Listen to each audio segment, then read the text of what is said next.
The smell hit Daon the second he opened the front door, and it stopped him cold because in his whole life he had never once smelled an omega, and he was smelling one now.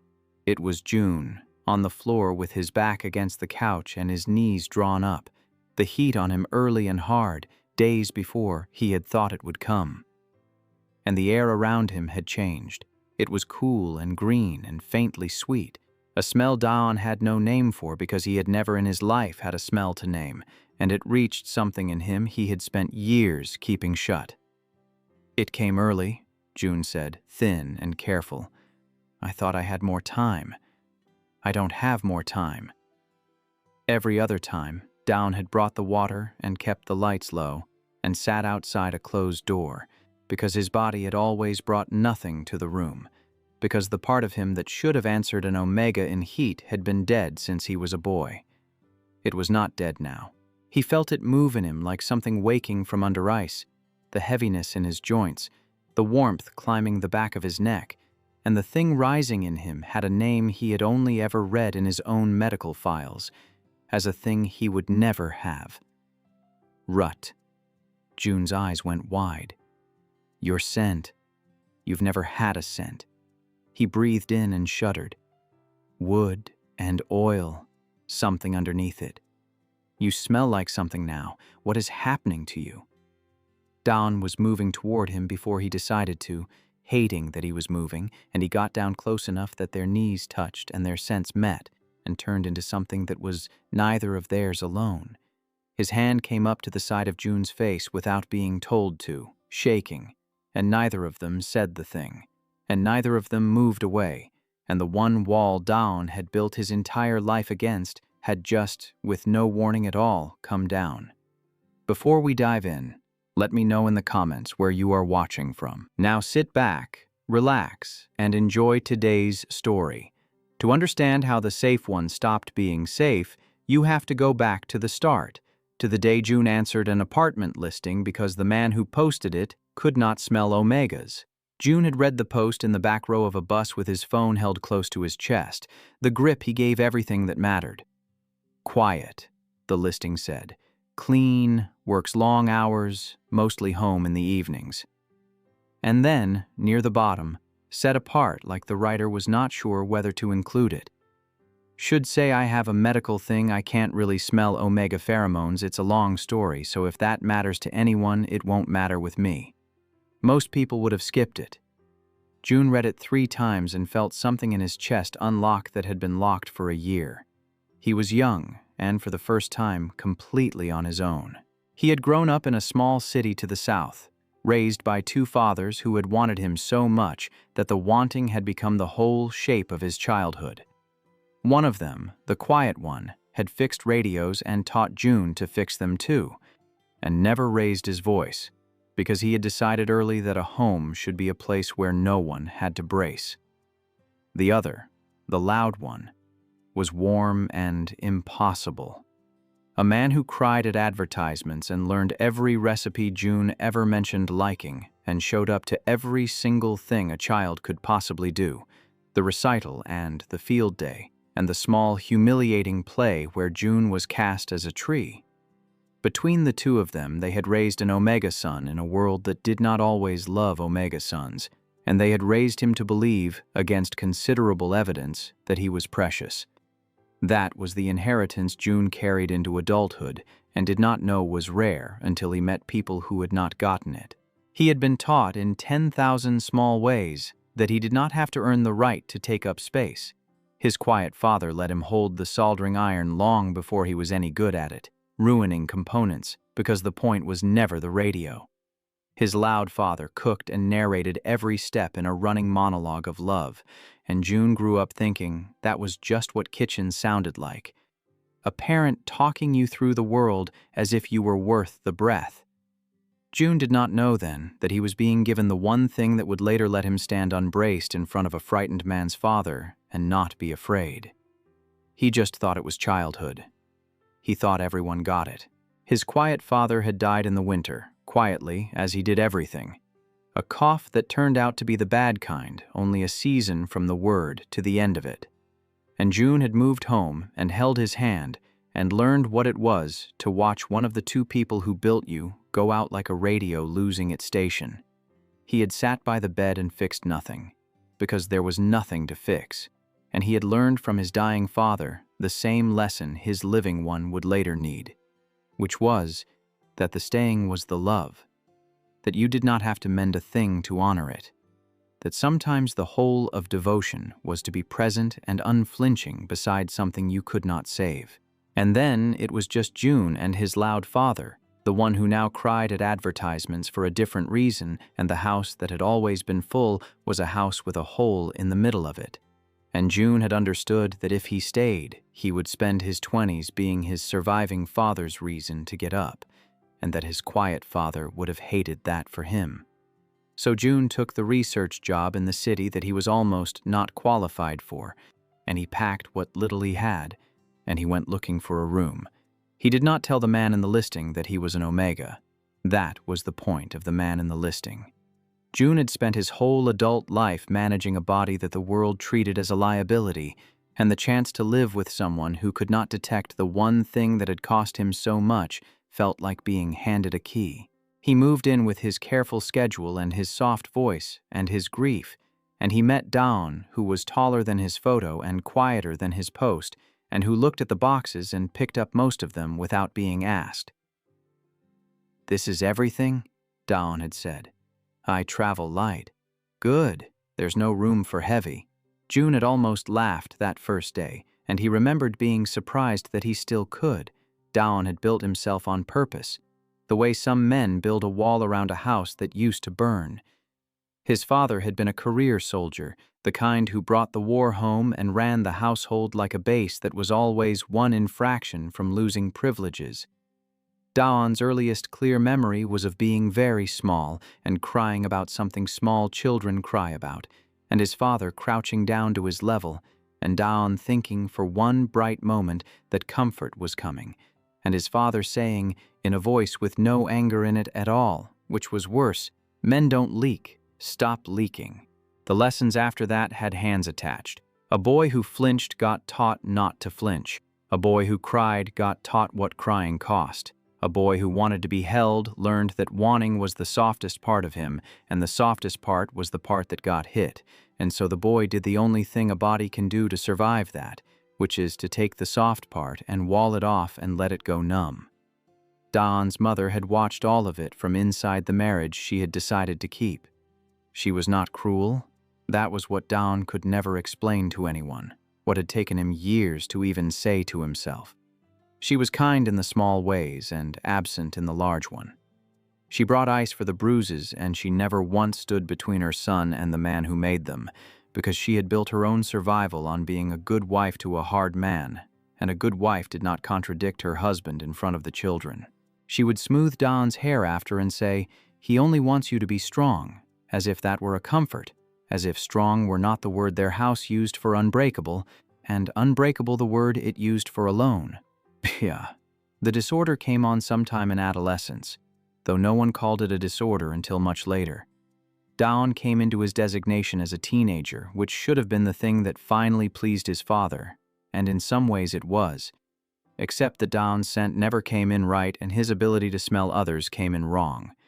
The doctors used the word psychogenic carefully and the word functional, and one young doctor who Daon never forgot used the word protective, and explained while Daon's father sat in the corner with his arms crossed radiating contempt for the entire field of medicine, that sometimes a nervous system under sustained threat will shut down the channels that carry vulnerability.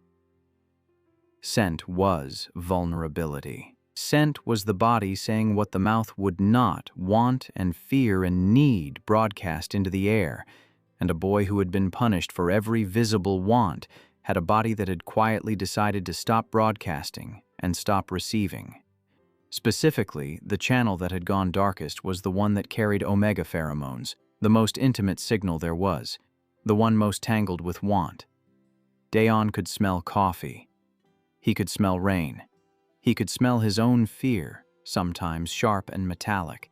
He could not smell an omega to save his life, and the part of him that should have been able to had been numb so long he had stopped thinking of it as numb, and started thinking of it as gone. He left the day he finally could, the week his first real paycheck cleared. He did not announce it. He packed in an afternoon while his father was out, and he left a note that said only that he had found work in the city, because a longer note would have been leaking, and he had been taught not to leak. His mother called him at first, the same call every time. Your father misses you. Your father wants you to call. Your father. Your father. Never once your mother. Never once I. And then the calls thinned out, and Daon told himself that was the cost of leaving, and that he had paid worse. He had loved one person at university, a bright, restless alpha named Nathan who had wanted from Daon a thing Daon did not have to give. You're like talking to someone through glass, Nathan had said on the way out the door. I can't tell when you want me. I have to schedule it. Daon had filed that sentence away with all the others, the leak one and the strong one and the men don't one, in the locked room where he kept the proof that the soft part of him was better off walled away. He had decided, after Nathan, that he would be the best version of the man his father built. Unmovable. Still water. A person nothing could reach, and so nothing could hurt, and so, though he never let himself finish the thought, nothing could hold either. And then a soft-spoken omega he could not smell moved in with his few boxes, and Daon started, very slowly, without noticing, to leak. It came on like warmth into a cold room, so gradual you only know it happened because at some point you are not cold anymore. Daon started leaving the small lamp on when he came home late, because Joon left it on for him and it seemed only fair. He started buying milk because Joon took milk in his coffee and kept forgetting to buy it, and it cost nothing to add a carton to his own list, and the first time he set it on the counter and Joon's whole face changed. Something happened in Daon's chest that he did not examine. He learned that Joon hummed when he cooked and stopped the instant he noticed he was doing it, as if humming were a thing he was not allowed. And Daon made it his quiet project to keep Joon humming, which mostly meant being very still and very absorbed in a contract so that Joon would forget he was there, and the soft, tuneless sound would start up again over the stove. He would sit there, not reading a word of the contract, just listening to his roommate hum, and feel like a man warming his hands at something he had no right to. They became friends as two careful people do, which is to say it took a long time, and then it was simply done. Daon learned that Joon had lost a father in the winter and was quietly drowning in it some nights, and he learned to recognize those nights by the particular way Joon went still over the sink. And on those nights Daon would make tea neither of them especially wanted, and sit with him and not say anything, because Daon had a lifetime of practice at the kind of company that did not demand. Joon learned that Daon never spoke about his family, and that the not speaking had a shape to it, a careful perimeter, and Joon, who had been raised by a man who never made anyone brace, did not push at the perimeter. He just made the apartment a place where Daon did not have to brace, and over the months Daon's shoulders came down from around his ears, and he did not know they had been up there until they weren't. The first heat had come not long after he moved in. Joon had come to Daon white-faced and mortified and explained in his soft, careful voice that he went through a heat a few times a year, and that he would lock himself in his room for a few days, and that Daon should not worry and should absolutely not come in. And Daon, who could not smell a thing, had said reasonably that locking yourself alone in a room while your body went through something hard seemed like the worst possible plan, and that he would be right outside, and that Joon could ignore him entirely, but the door would not be locked from the outside, and there would be water by it whenever Joon wanted water. And he had sat on the floor of the hallway for 2 days, with his back against Joon's door, reading aloud from a paperback about the history of bridges that he had bought specifically because it was long and boring and soothing. And every few hours Joon's small voice would come through the door and ask him to keep going, and Daon would keep going. It was, Daon thought later, the first time in his life he had been good at being there for someone. He had no instincts for it. No model, nothing his father had ever shown him about how a person stays beside another person's suffering without trying to fix it or flee it.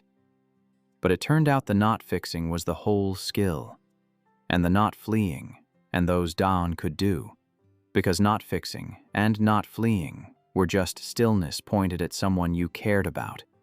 And stillness was the one thing Daon had in abundance. He read about suspension cables and load distribution in a low, even voice through a closed door to a feverish Omega. And somewhere in the second night, Joon stopped asking him to keep going and just started saying his name. Soft, at intervals, to check that he was still there, and Daon started answering. Still here, every time. And that exchange, the name and the answer, the name and the answer, became the most intimate thing Daon had ever been part of, and neither of them ever called it that. By the third heat, Daon knew which blanket Joon wanted and which he hated, knew to keep the curtains drawn against the street light, knew the orange electrolyte powder Joon could keep down when he could keep nothing else down, and had driven to a different store to find it, and had lied about the different store, because admitting to the different store felt like leaking. He could do all of that because his body brought nothing to the room. That was what made it holy instead of dangerous. An alpha sitting outside an Omega's door through a heat was a powder keg, and Daon was a wet match, and so he could give Joon the one thing Joon had never had from an alpha, which was safety with no price attached. Daon had been so proud of that. He had thought, this is the use of it. This is what the numbness is for. He had taken the worst thing his father ever did to him and found finally a way for it to be a gift. What he had not noticed, because he was very good at not noticing the soft things, was that somewhere in all those months the friendship had quietly become something with no name. They had started sitting closer. Joon had started falling asleep against Daon's shoulder during movies, and Daon had started not moving for hours so as not to wake him, his arm going numb in a way he welcomed because it was a numbness he had chosen. They had a whole language of small touches that neither of them remarked on. The hand at the small of the back guiding through a doorway, the bumped shoulders at the sink, the press of Joon's cold feet against Daon's leg on the couch in winter, and Daon would let him and complain about it and never actually move away. They were not lovers, and they were not only friends. They were something in between that neither of them would name. The almost happened on a Sunday in early spring. They were on the couch with a movie playing that neither of them was watching. Joon tucked into Daon's side under the one good blanket, the lamp low, the rain doing its quiet work on the window. Joon had said something funny, some dry, small observation in that soft voice, and Daon had turned his head to answer and found Joon's face right there, closer than he had calibrated, close enough that Daon could see the fine grain of him, the tired sweetness of him, the loss he carried and the love he had been raised with, both living in the same dark eyes. And the room had gone still in the same shape his stillness always took, except this stillness was not armor.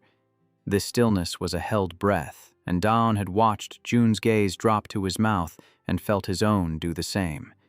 And the distance between them had become the only thing in the world. Daon had thought, with sudden total clarity, I could lose everything good in my life in the next 3 seconds, because that was what wanting was. In the only education Daon had ever received, wanting was the soft part, and the soft part was the part that got hit, and Joon was the softest, most precious thing Daon had ever been allowed near, and Daon did not have a single working model for how to want something without it being taken or broken or used against him.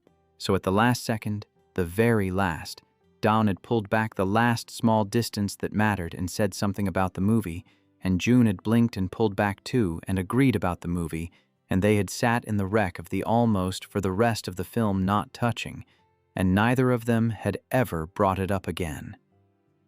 Daon had lain awake that night and stared at the ceiling and told himself it was for the best, because he was a wet match, because he could give Joon a safe heat precisely because he brought nothing, and if he ever let the wanting in, then the safety would be the first thing to go. The numbness was the gift. The numbness was what made him safe. As long as his body brought nothing to the room, he could love Joon quietly for the rest of his life and never once be a danger to him. He had been so certain of that. It had been the one load-bearing fact of his entire architecture. And now he was on the floor of their apartment with his hand on Joon's face and a scent in his lungs that was undoing him cell by cell, and his body was answering an omega in heat for the first time in his life. And the wet match had caught, and every certainty Daon had built his life on was burning at once. "Why is it you?" he said again, hoarse because it was the only question he had. Joon opened his eyes. The fever was in him now. Daon could see it. The flush high on his cheeks, the shallow breath, the dark blown wide in his eyes. And through all of it, Joon was looking at Daon with a tenderness so total it was almost unbearable to receive. "Maybe it was always going to be," Joon whispered. "Maybe the numb part of you was just waiting for someone it was safe to wake up for." "That's not." Daon shook his head. His thumb was still moving on Joon's cheek. He could not make it stop. He was not sure he wanted to. "That's not how it works. It's a disorder. It doesn't just decide. You're a scientist's roommate, not a scientist. A ghost of the dry humor, even now, even like this. Don't tell me how bodies decide things." Daon almost laughed. The laugh turned into something else halfway up, something that ached, because Joon was burning up under his hand, and the rut was building in Daon like a tide, and they were an arm's length from a closed bedroom door, and for the first time ever, Daon was not the safe one. Daon was an unbonded alpha in rut with an unbonded omega in heat, and the air between them was a third scent that smelled like the inside of a feeling he had spent years refusing to have.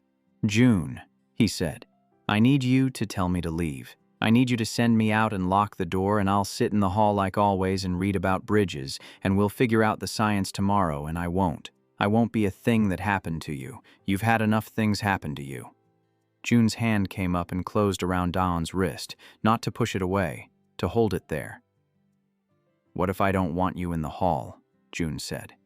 The rain kept on at the window. The movie they had never started flickered unwatched on the wall, and Daon, a grown man, raised by a man who taught him that wanting was the part that got you hit, knelt on the floor of a small apartment and felt the locked room in him open all the way, and had no idea, none at all, how to walk through the door without burning the house down. The heat broke near dawn, as it always had, the fever loosening its grip on Joon by degrees, until he came back to himself wrung out and clear-eyed in the gray light. What was different this time was the arm around him. What was different was that Daon was still there, inside the room, on top of the covers, fully dressed and rigid as a held breath, having spent the night doing the hardest thing Daon had ever done, which was to be an alpha in rut beside an omega in heat and give nothing but comfort. He had not crossed the line. He had wanted to with a force that frightened him, and he had not because Joon, even fever-blind, had set the terms in his soft voice, slow, careful, stay, but only this, and Daon had built a life out of obeying the soft-spoken when they told him their limits, and so he had stayed, and only that, and held Joon through the worst of it, and let his own body burn unanswered until it, too, finally guttered down toward morning. The night had been the strangest of Daon's life, and not for the reason a person might assume. The rut was loud, yes, a roar in the blood he had no training for, a current that kept trying to take his hands somewhere they had not been given permission to go. But the thing that undid him was quieter than the rut and ran underneath it. It was that for the first time, lying in the dark with Joon's fevered weight against him and Joon's scent filling his whole head, Daon understood viscerally what other alphas had always meant. He had spent his life on the outside of a window, watching people be moved by each other and feeling nothing. A man at a concert who could see the crowd swaying and could not hear the music. And now the music was on, deafening, and it was terrible, and it was beautiful, and he hated how much he did not hate it. He held Joon and breathed him, and shook with the effort of giving nothing, and he thought, this is what Nathan wanted from me. This is the register I could never reach, and it took your heat breaking through my whole broken biology, to put me finally inside what everyone else was born inside. He did not know whether to grieve the years he had missed or be grateful he had missed them until it was safe. He lay there and did both, all night, while the person he loved burned and clung and trusted him absolutely, and the trust was the only thing that kept his hands where they had been told to stay. Now the light was coming up, and Joon was awake against his chest, and Daon was staring at the ceiling like a man at the scene of an accident he caused. "You stayed," Joon said. "You asked me to." "I asked you a lot of things last night." Joon's voice was rough, but the dryness was back in it, and Daon clung to the dryness because the dryness meant Joon was still Joon. "Most of which I'd like to officially blame on the fever." "You can blame whatever you want on the fever." Joon went quiet, then carefully into Daon's shirt. "Do you want me to?" Daon did not answer, because the honest answer was the most dangerous sentence he knew, and he had spent years not saying dangerous sentences. He felt Joon feel the silence, felt him go still in that particular way. "Okay," Joon said softly, and started to pull back, already folding himself smaller, already making room for the rejection he had been raised to survive, and somehow, between two good fathers, had still half expected from the world. And Daon, who could not let that happen, who would have set himself on fire before he let Joon make himself smaller in his arms, heard himself say the dangerous sentence. "No, don't blame it on the fever." His arm tightened. His heart was going like something trying to get out. "I don't want to wake up tomorrow and have it be a thing the fever did. I want it to be a thing I did. I have wanted it to be a thing I did since a Sunday on that couch in the spring, and I pulled back that night because I was a coward, and I have been a coward in this apartment for over a year, and Joon, I'm so tired of being a coward in the one place I'm finally not afraid." Joon lifted his head. The morning was in his eyes. "You're not a coward. My whole life is built out of not letting myself want things." "I know," Joon said, and reached up and laid his palm flat against the side of Daon's face, the same place Daon had laid his the night before, a small returned tenderness, a thing given back. "That's the saddest thing I've ever heard, and I grew up at a funeral." Daon made a sound that was a laugh and was not a laugh. He turned his face into Joon's palm. They stayed like that in the gray light, and it should have been the happy ending, the soft landing, the place the story rested. Daon almost let it be, but he could feel the other thing already moving in him, underneath the tenderness, and by the time the sun was fully up, it had taken him over. And Daon did the thing he was best at in the world.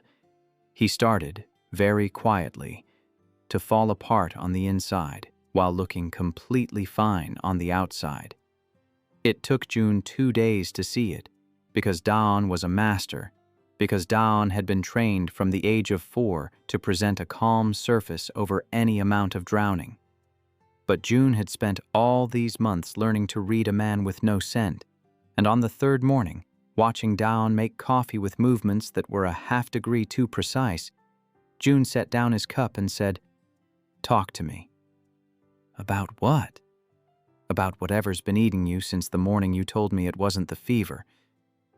Joon's voice stayed soft, but there was iron under the softness now, the iron of a man who had decided someone he loved was not going to drown quietly on his watch.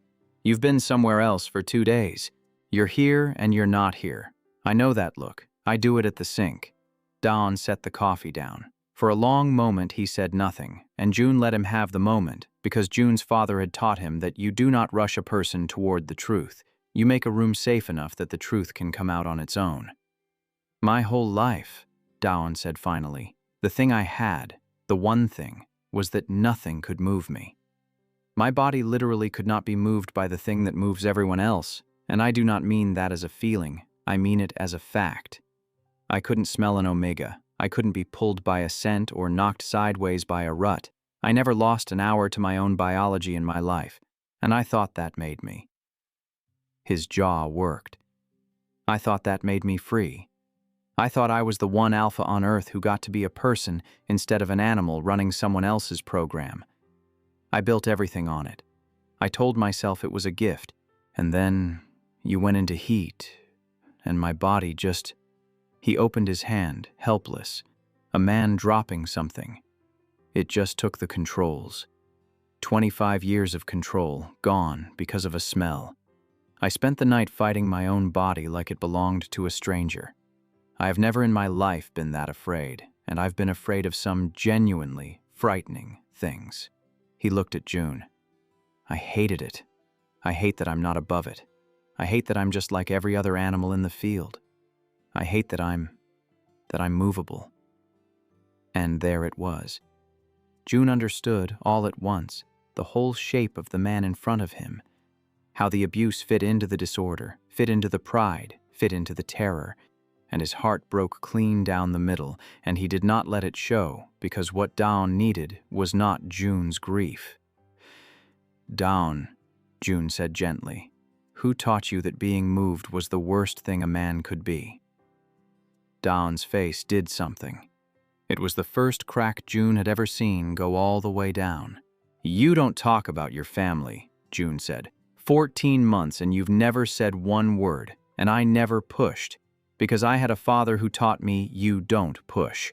But I'm going to ask you one thing, and you can refuse to answer, and I'll never ask again. The person who taught you that wanting things is weakness, and being moved is shameful, and a real man is a man nothing reaches. Did they teach you that with words? The silence in the apartment was complete. No, Daon said. Very quietly. Not only with words.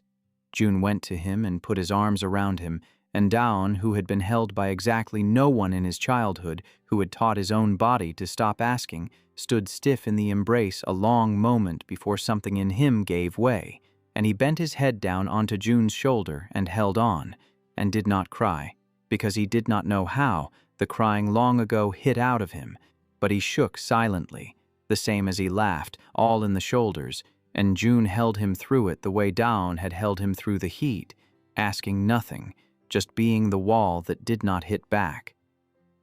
Listen to me, Joon said into his shoulder, because I think no one ever told you this, and I had two people who told me every day, so let me share. Being movable isn't being weak, it's being alive. The reason you couldn't smell, the reason your body shut that whole channel off, it wasn't a superpower. It was a kid protecting himself from a house that hurt him. Your body went numb so you could survive. And that's not shameful, Daon. That's the bravest thing a small person can do. But you're not in that house anymore. You got yourself out. And some part of you, some part that's smarter than your fear, decided it was finally safe enough to wake back up. He pulled back enough to look at him. It woke up for me. I'm choosing to be honored by that instead of afraid of it. I think you could too. Daon looked at him for a long time. I don't know how to want something and not brace for it to be taken, he said. I know, Joon said. So we'll practice. Slowly. You can brace as long as you need to. I'm not in a hurry. I lost one of the two people who raised me this winter, Daon. I'm not afraid of slow. Slow is fine. Slow I can do. They practiced. Their courtship happened slowly. Mostly in a kitchen you could touch both ends of.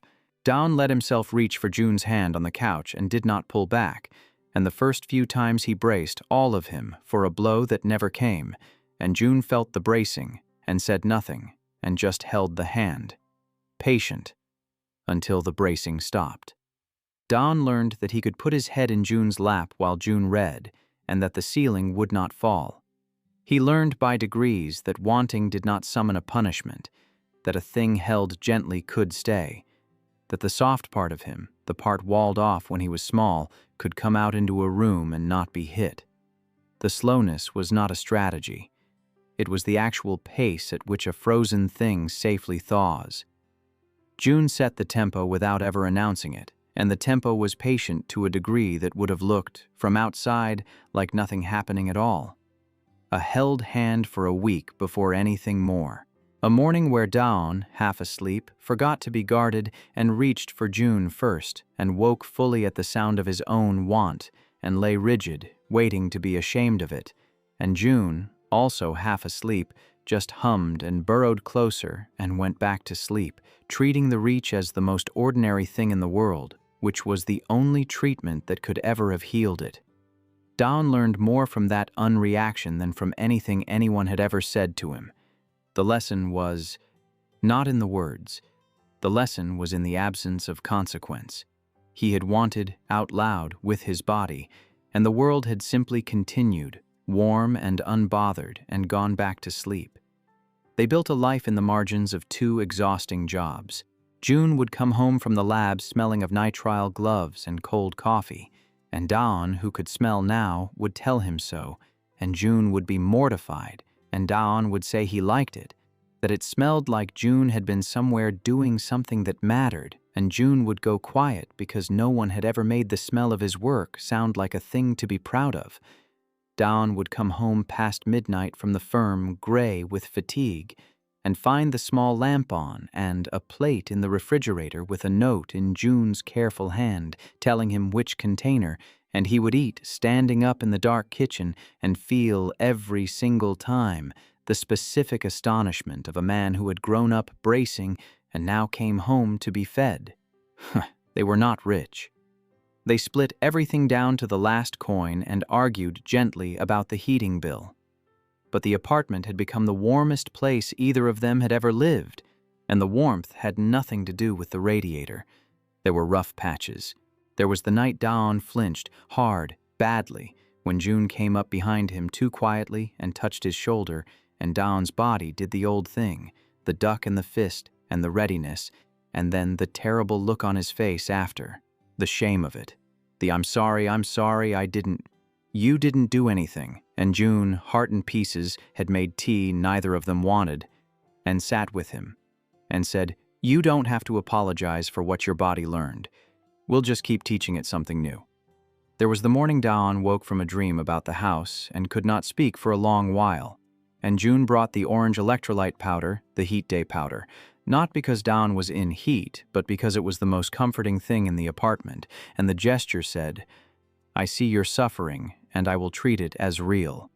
And Daon had understood the gesture and been unable to thank him for it, and Joon had not needed to be thanked. And there was the science of it, which Joon, to his quiet credit, did not pretend to be neutral about. He came home one evening with a stack of printouts from the lab and set them on the table and said, I looked some things up. You don't have to read them, but I wanted you to know what's probably happening, in case the not knowing is part of what scares you. The papers said what the young doctor had said years ago, and what Joon had suspected. Trauma-linked functional anosmia, the channel suppressed under sustained threat, and the documented, rare, beautiful fact that such suppression could lift, partially, selectively, when the nervous system finally registered sustained safety. Daon had read 3 lines and stopped. It says it can come back when you feel safe, he said. Yeah, Joon said. It came back for you. It came back for you, Daon said, and the correction sat in the room like a struck bell, and neither of them touched it because some true things you just let ring. The night Daon finally let go was nothing like the night his body had taken the controls. It was an ordinary evening with no heat in it and no rut, just the 2 of them and the rain that seemed to follow their best moments, and they had been kissing on the couch for a while, slow, learning, and Daon had felt the old brace start to come up and had said, out loud, because Joon had taught him he was allowed to say things, I'm bracing. And Joon had stopped and put their foreheads together and said, I know. I can feel it. We can stop. And Daon had been quiet for a moment, his hands resting at Joon's waist, his eyes closed, and then he said the thing that cost him more than anything had ever cost him, more even than leaving home. I don't want to stop. I want to find out what happens if I don't brace. With you. Just once. I want to find out what it's like to not hold the whole thing up. And Joon had understood exactly what was being asked, that this was not about bodies, or not only that a man was asking permission to set down a weight he had carried since boyhood, and Joon had given the only answer there was, which was to gather him in and say, then let go. I've got it. I've got you. You can let go. What happened then The story will not pull apart into pieces, because it was not a thing of pieces. It was a man unclenching. Every want he had held under for most of his life came up at once into the air of a small safe room. And Joon met all of it with tenderness, and for the first time in Daon's life, his body and his heart pulled in the same direction, toward the same person, with no part of him standing guard. Afterward, Daon lay with his face against Joon's chest, and his eyes wet, which had never once happened. The crying long ago hid out of him, and here it was, finding its way back, silent, and Joon felt the warmth of it through his shirt, and did not say a word, just moved his hand in slow circles over Daon's back, and let him weep, without comment, without shame, until it was done. "That's the let go," Joon murmured eventually. "That's all it is. It's not weakness. It's just you. Finally home." "I didn't know it would feel like that," Daon said, wrecked, wondering. "I know. Why did anyone ever teach me to be afraid of that?" "Because they were afraid of it themselves," Joon said. "Hurt people build small houses. You don't have to live in his anymore." They had a stretch of that. A handful of weeks of a man learning in a small apartment that he was allowed to be a person. Daon started smiling out loud, with sound, the silent shoulder shake giving way by degrees to an actual laugh that surprised them both the first few times it escaped. He stopped rotating his few identical shirts with military discipline and let Joon buy him a soft gray sweater the color of river fog, and wore it and was embarrassed by how much he liked the feel of it, and Joon caught him more than once with his own hand pressed flat to his own chest over the wool, feeling the texture, a man discovering that comfort was a thing he was permitted to own. They cooked badly together and ate it anyway. Daon learned to hum back when Joon hummed, off-key, and Joon would join in the wrong key on purpose so that Daon would not feel alone in being bad at it. And the small apartment filled with two men humming two different wrong tunes over a pot of something. And it was, by any honest measure, a home. Joon would remember it later as the happiest stretch of his life since before the winter, and he would be fiercely glad they had it, because of what came up the stairs on a Saturday and knocked on their door. Daon knew the knock. That was the terrible thing. Joon watched him go gray at the sound of it, sharp raps in a particular rhythm, and watched all those months of slow thaw freeze over in a single second, watched Daon's spine straighten and his face empty and his hands go still at his sides, and Joon thought, before the door even opened, oh no, this is the house. The man in the doorway was older and harder than the man Daon described without ever describing him, ramrod straight, gray at the temples, with eyes that took the measure of the apartment and found it wanting in under a second. He did not say hello. He looked at his son standing at attention in the middle of the small room and said, "Your mother gave me the address. You weren't going to." "No, sir," Daon said. The voice was not Daon's voice. It was flatter, older, a voice with all the warmth pressed out of it, the voice of a soldier reporting. "I wasn't. 6 years. 3, sir." The correction came out of Daon before thought, flat and exact, a soldier fixing an error in a log, and the father's jaw moved at being contradicted even by arithmetic, because he had carried the number as 6, a wound nursed bigger than the cut, and his son had just made it smaller and true in front of a stranger. And that word, sir, the second one now, went through Joon like a blade, because in all their time together he had never once heard Daon call anyone sir, and here it was, twice in a breath. Instant, reflexive, a word installed in a child so deep that the grown man produced it before thought, and Joon understood with sick clarity that the man he loved was disappearing in front of him, folding back into a shape that had been beaten into him, becoming small and hard and hollow in his own home because the architect of his fear had walked through the door. The father looked around again. His gaze landed on Joon and crawled over him and dismissed him in the same motion, taking in the soft voice that Joon had not even used yet, somehow knowing, as men like that always knew. "And this is the roommate." He let the pause stretch until it hurt. Or is it? It's not your concern, Daon said flat. I raised you to be a man. The father stepped into the apartment without being asked, and Daon flinched back a step, and that step was the worst thing Joon had ever seen. A grown man giving ground in his own home. I raised you to be hard, to run a tight ship, keep your spine straight, take what comes, and never leak. And I come here, and I find you living soft, in a soft little room, with a soft little. His eyes went to Joon again. Is that what all my work bought? A boy who plays house with an omega? Don't, Daon said, and there was a tremor in it, and the tremor was the sound of the new man and the old man fighting for the body, and the old man was winning, because the old man had a lifetime of practice, and the new man had only weeks.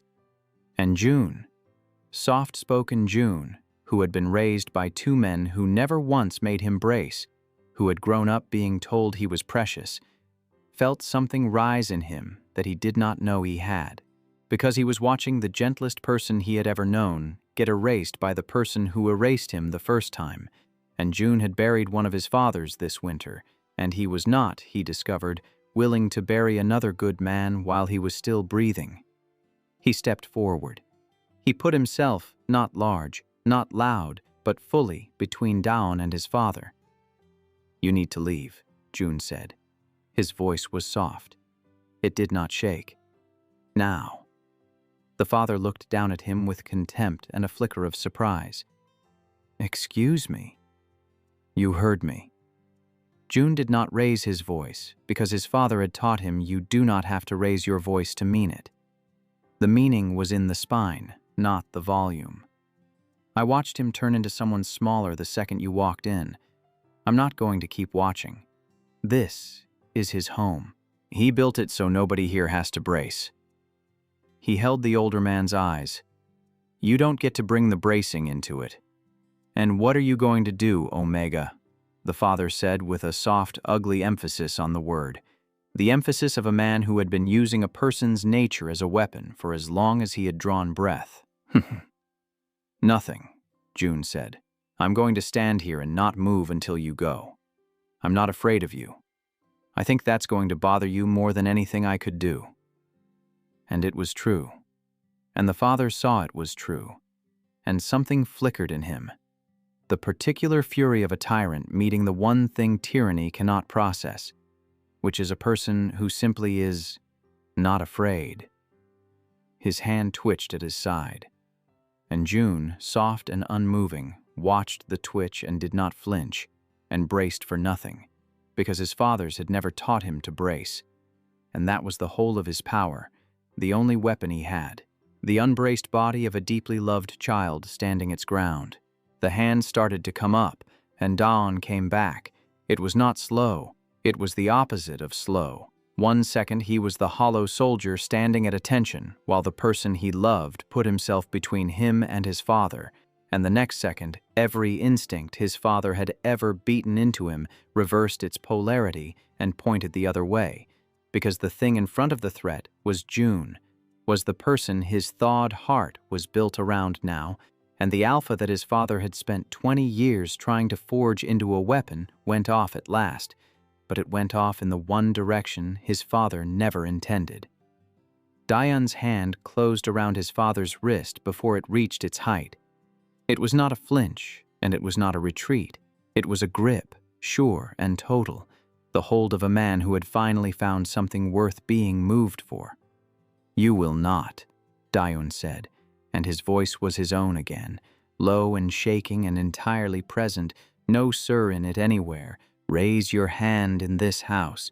You will not raise it to me, and you will die before you raise it to him. The father stared at his son. In all his life, he had never once been stopped. You made me hard, Daon said, holding the wrist, his eyes wet and his hand like iron. You spent my whole childhood trying to make me into something that couldn't be reached, and you almost did it.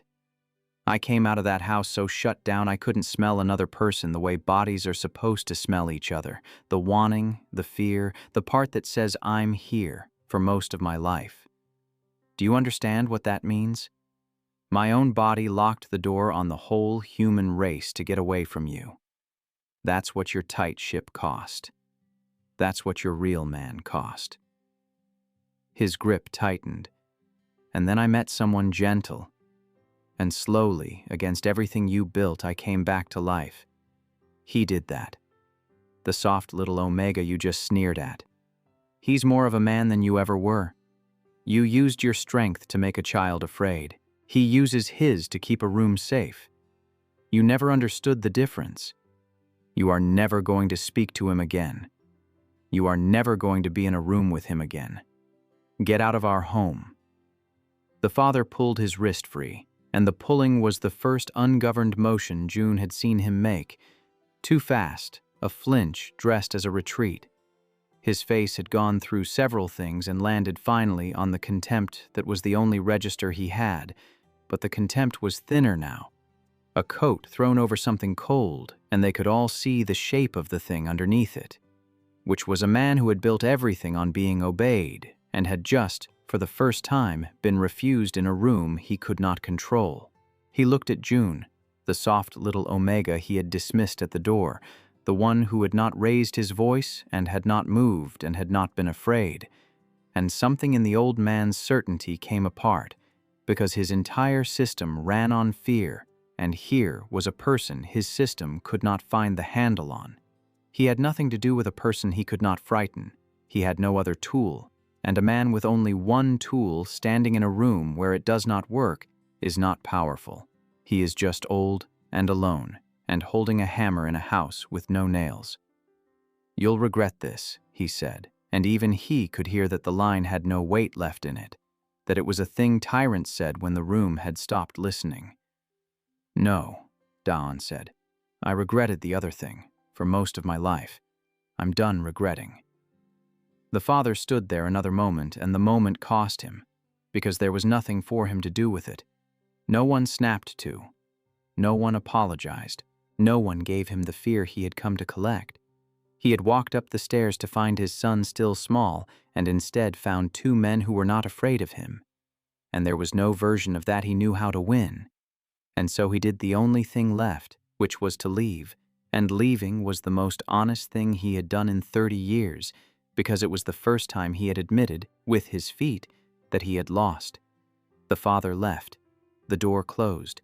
The particular knock would never come again, and Daon stood in the middle of his small safe room with his hand still half-curled and shaking through, the old shake and the new one both, the survival shake and the let-go shake at once, and he turned to Joon, and Joon was already there, already reaching, and Daon went into his arms, and finally, after all those years, after a childhood of being taught that men don't leak, Daon put his face in the neck of the person he loved and wept out loud, with sound, as a person weeps.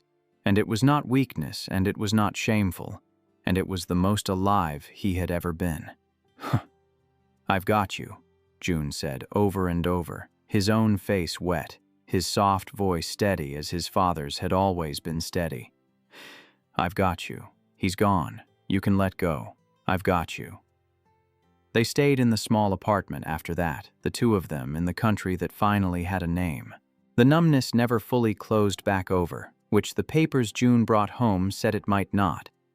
Once a nervous system decides it is safe, the channel that had been dark his whole life, the one that read other people's bodies, the wanting and the fear and the wordless, "I'm here," had come open, and Daon went through a season of being undone by ordinary things he had never been able to register before. The warm bread smell of a person who had just been hugged, the particular scent of someone nervous, the back of Joon's neck after a shower, all of it new, all of it loud. A man handed a sense in his 20s and learning to live inside it. He stopped flinching when Joon came up behind him, mostly. He learned to say "I'm bracing" out loud, and then, over the months, to need to say it less.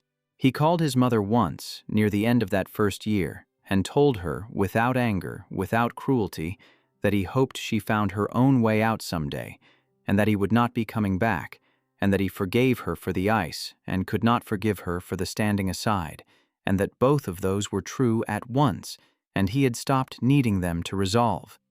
Then he hung up, and Joon made tea neither of them wanted, and they sat with it, and it was enough.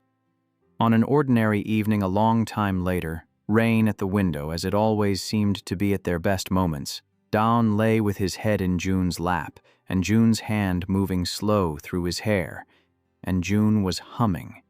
The tuneless thing he did over the stove, except he was not at the stove, and he had not stopped when he noticed, because he had stopped noticing, because the apartment had become a place where a person could hum without being afraid. "You're humming," Daon said. "Am I?" "Don't stop." Joon did not stop. Daon closed his eyes and breathed in the scent of him, cool and green and a little sweet underneath. A smell he had once been unable to detect at all and could now pick out anywhere, mixed now with his own. And he lay in the lap of the person who had taught him that being moved was not the same as being broken, and let himself be moved and was not afraid. The end. Thank you for listening. If you enjoyed the story, tell me your thoughts in the comments. I'd love to hear from you.